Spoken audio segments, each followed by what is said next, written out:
Yes. they communicate? How? Do they communicate? Because when the Chinese Yes. take these orphans in, obviously, do they just talk Chinese to them, or how, or do they use interpreters? Or? No, I think at the beginning they use the interpreter. They use the elder child as the interpreter. But they gave them lessons in Chinese. They gave them lessons to teach them Chinese. It seems very quick, very fast. Yeah, of course, they force them to speak Chinese. The master never talking English or other language to them. And I think that's what we should do. So I can see Alan. I can see Alan as a kung fu coach.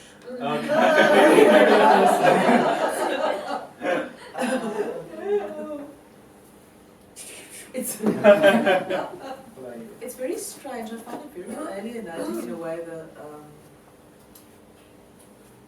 the whole attitude is very 19th century. I mean, the French are quite. A couple of years ago, I remember specifically 2010, we had a delegation of French people here because they were organizing a big conference in Durban, and they still spoke about this conference is going to be very important for French in Africa, and we will use it as a platform to let the light of French cultures shine on Africa. And this is even more so. It's sort of a complete.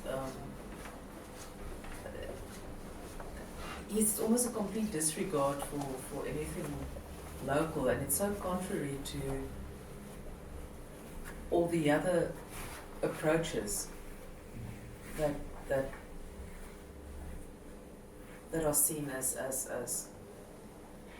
or that we have at the moment. It really feels very, very old and almost an anachronism to modern times to have such a complete confidence in your own culture and that this is the way to be and this is the way to go, and we are being completely positive by making everyone live in this way.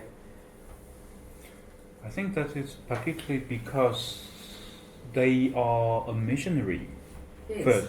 First, because they are the Buddha religion prayers, and because they believe in Buddhism, and Buddhism put a lot of attention onto the master and disciple relationship, and I'm teach you by leading the way as I'm doing it, and you need to follow exactly what I'm doing.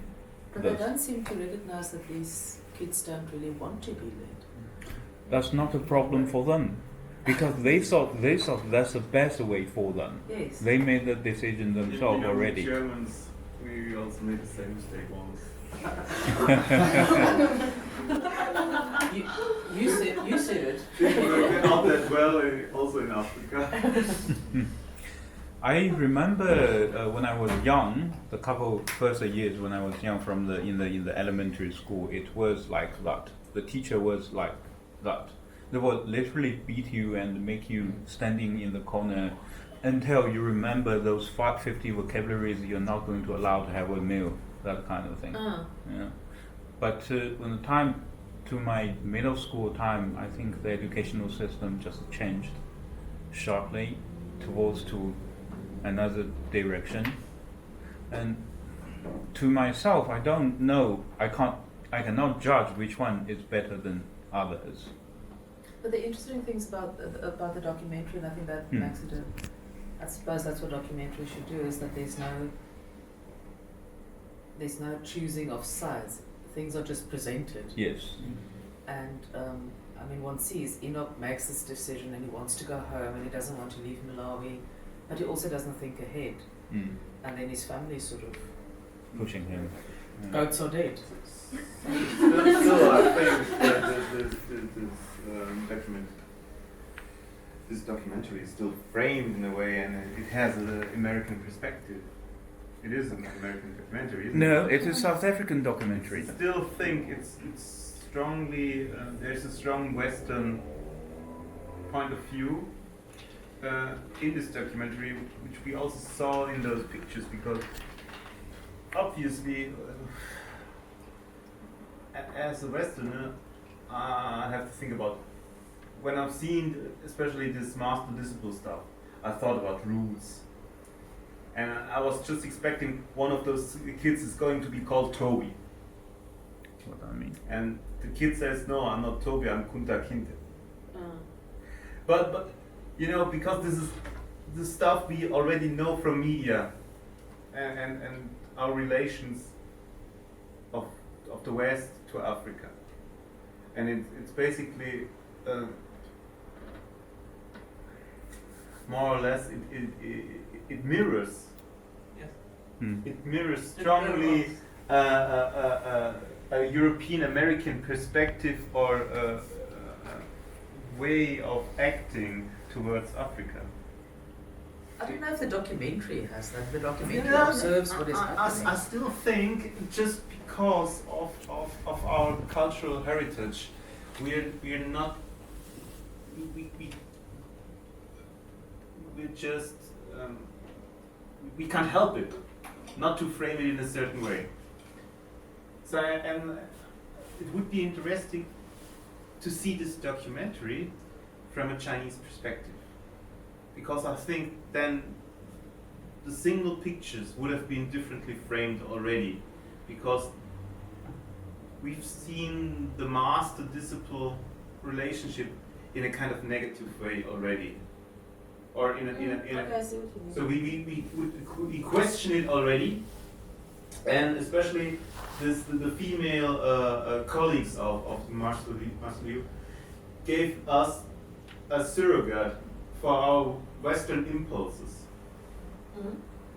So, and this was quite interesting. So I still think there is a framing. So this is not a documentary that shows it as it is, because this is just impossible. Yeah, impossible. There is a bit of framing, and we also see what we also seen for this kid that there is no other possibility for him, because his family just can't provide for him in any sort of way.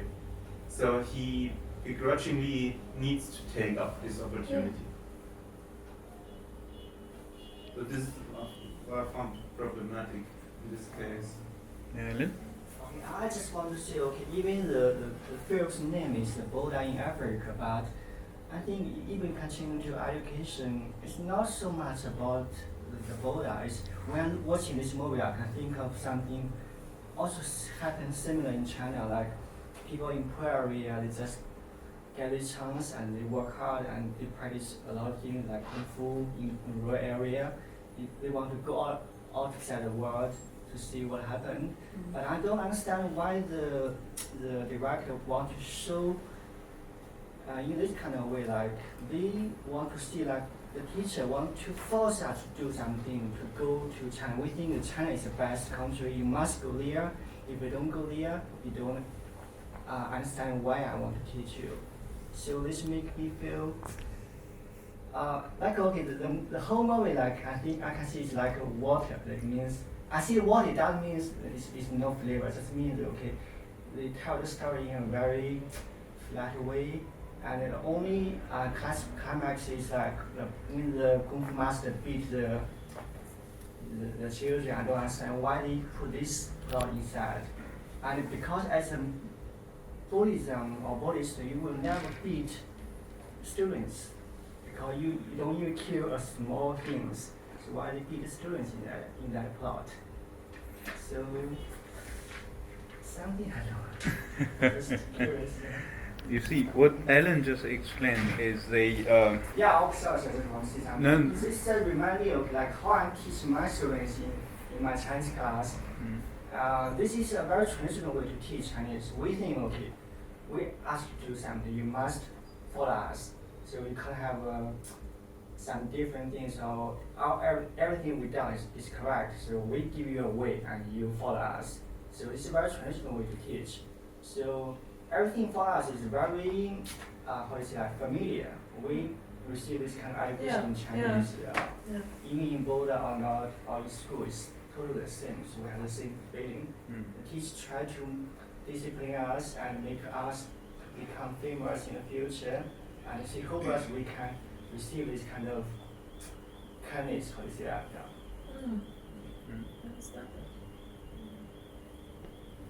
I think the filmmaker may be aware of or not aware of, I'm going to ask her, that this missionary actually came from Taiwan. Yeah, they say. Yes, they say. But there's a difference between Taiwan culture and mainland culture.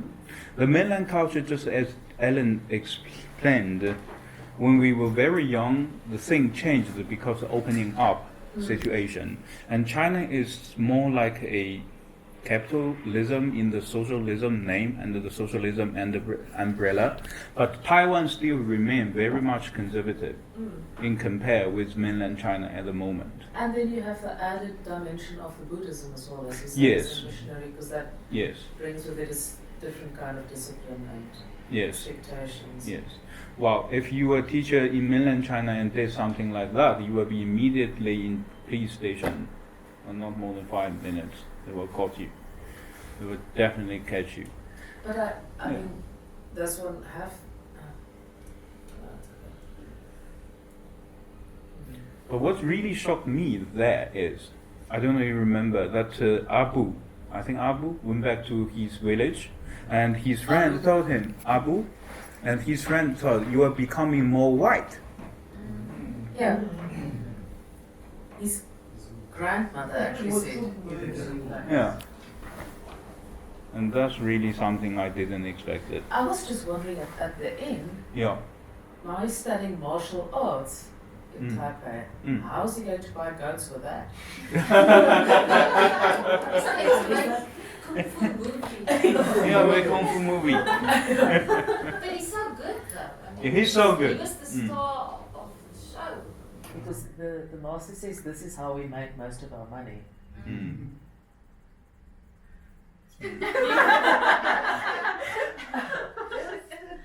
Really so far away from today.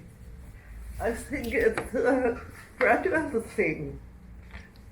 For me, it was a little bit, you look at it and you think it's absurd. Huh? Why should these Malawian kings live like Chinese people or Taiwanese people? But for me, it was perhaps in a little bit other way, like for Christian, like a mirror, to see it's an absolute copy, more or less, of Christian, or European Christian missionary schools. And in one way, we are far away from this. We are modern, we are, no, everybody has his personality. But the power game and the power relations are still working under perhaps a little bit nicer surface. For me, it's somehow, yes, it's like Christian missionaries in Africa in the 19th century. But what you really see here is a situation of dependence, of Abhängigkeit, and to have no choice. And this is still the situation. So, and I know colleagues, if we meet the Dart people in Africa, yeah. So, and they say, oh, the Chinese are coming and they're taking Africa, this bad Chinese people. So what's that? So what do you do at the DRD temple? Yeah. How do you? It's as well, sure, as well that is an instrument of foreign policy, perhaps on a more modern way, or not to, with another idea, but the power relations are still working. It's, yeah. What sort of baffles me is that the authorities or whatever at the school, they seem to have no understanding of the importance of family and friends back home. I mean, they have 2 weeks home every year. That seems like so. Then they can't even speak their own language.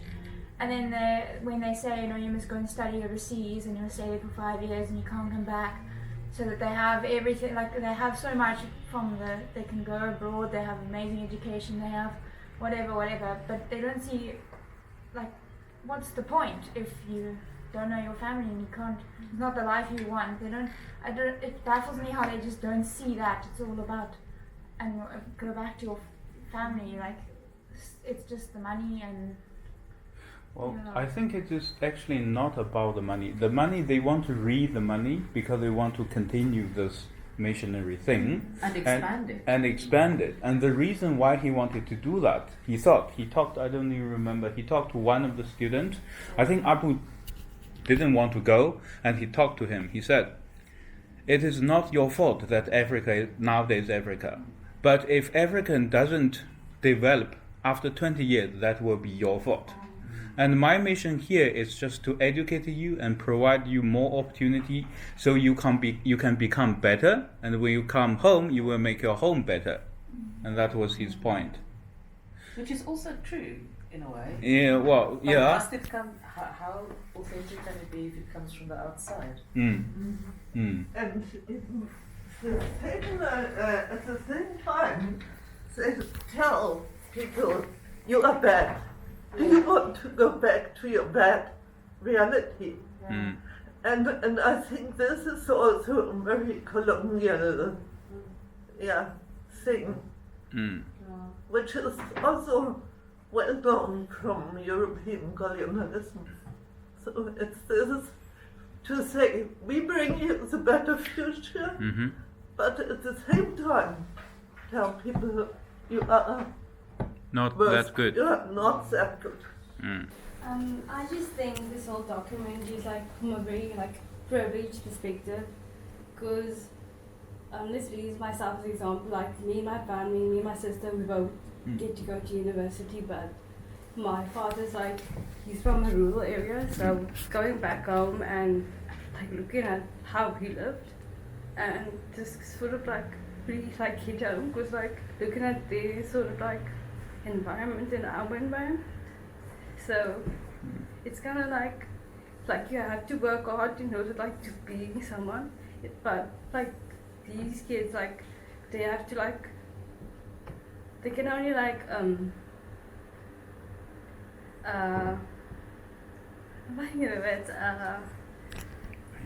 That's fine.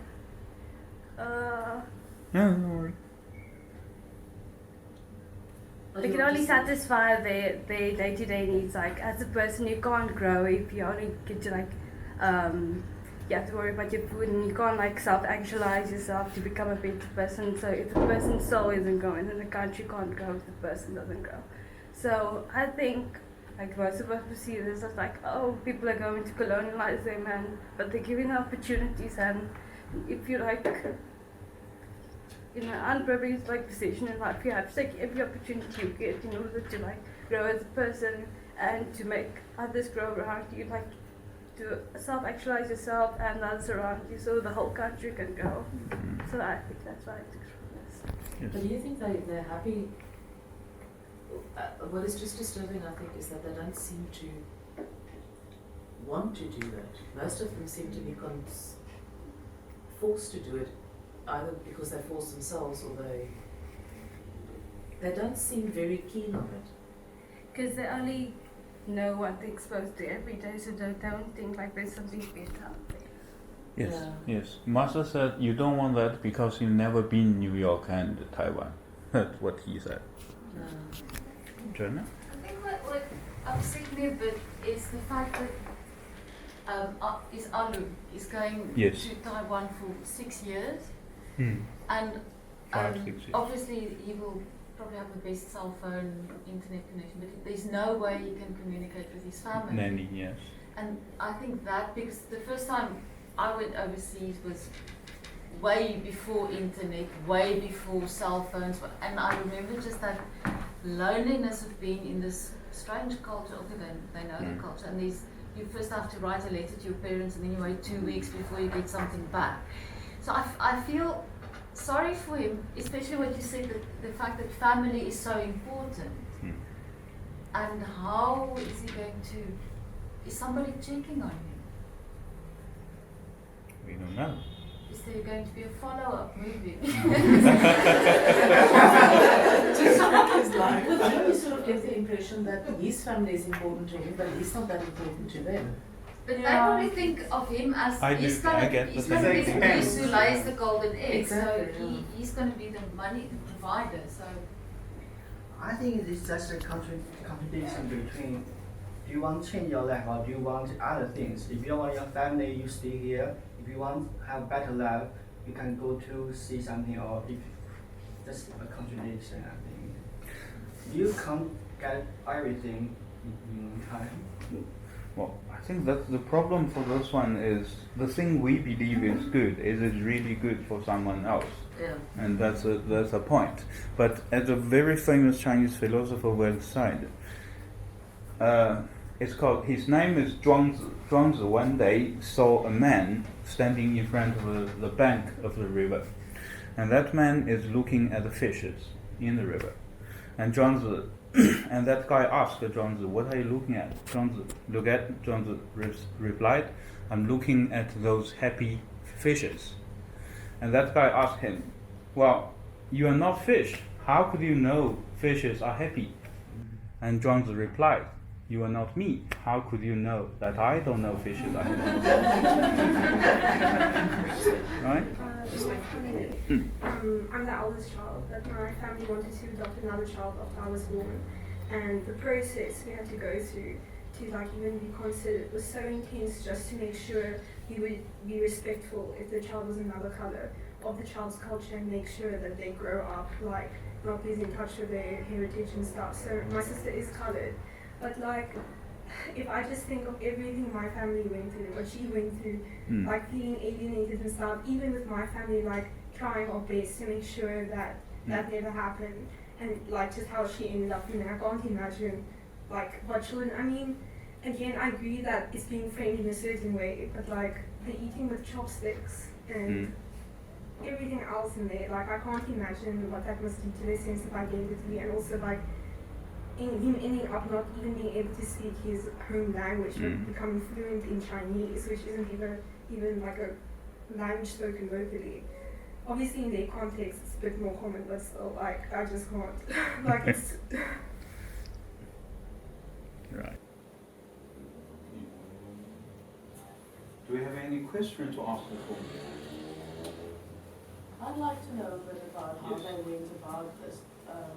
Like, how did they decide which child to follow, which child's story to tell, how that process worked, and also how the actual filming worked. Because it doesn't look like a hidden camera, but how do you get those scenes to play out the way they do with somebody there with the camera? And I would just be interested to hear some stories from the director also. No questions? Be interested to find out maybe if we can also find out what happened to Xiaobai. Xiaobai, Okay. when he went back, if they followed him at all. Okay. He's now teaching Kung Fu at another branch. Possible? What kind of punishment will he get The in Taiwan or in China? No, I think that the Malawi government punishment, Taiwan, it's really normal. I mean, not in the schools, but if you go to Shaolin Temple to study Kung Fu, that is really normal. That's happening every day.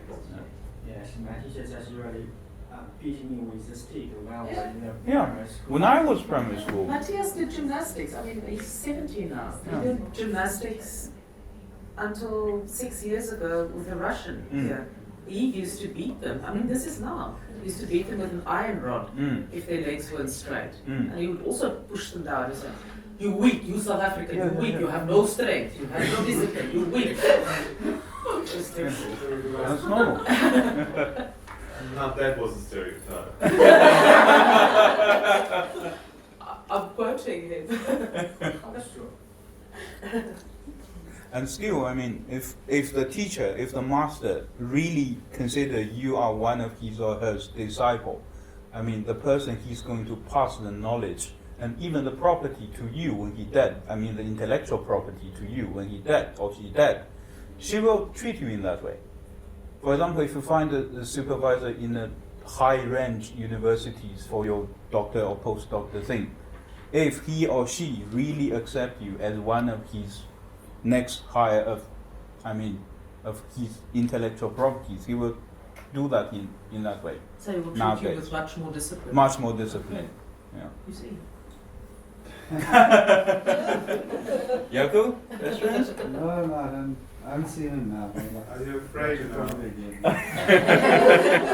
Yes. I can't work, like, get my head around, like, work out for myself whether this, the master's, like, true motivation is really, like, for the kids, or is it for his own, or for Buddhism?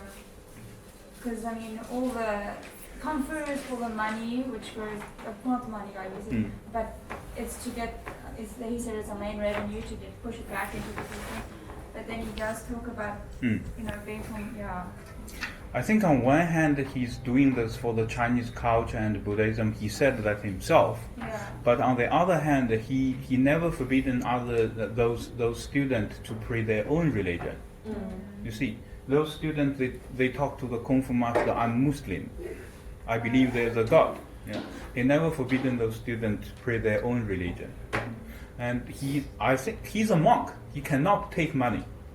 So he's making the money for his organization. That's what I can think about. But as a monk himself, he doesn't need money to do anything. the money in the terms that inflate his own, you know, the fact that he's built this massive project, it makes him feel good for that. Yeah, maybe make him, because as a true Buddhist, there are small vehicle and big vehicle. It's a long story to talk about the complete Buddhism religion. But as a great vehicle Buddhism prayer, the outer extreme goal is to bring all the people, not as many as you can, all the people on earth, to get rid of the samsara, of the suffering of the afterlife. That is his extreme goal. Any Buddhist extreme goal is to do that. And Kung Fu, in a way, if I understand it correctly, it's part of the religion. It's sort of part of the purification and the dedication and the discipline of the religion. So it's not a separate support. Yes. It's a kind of support that to train the disciples to learn how to obedient to their learnings. Right? That's it. Thank you, guys. Thank you. Thank you. Thank you for organizing this.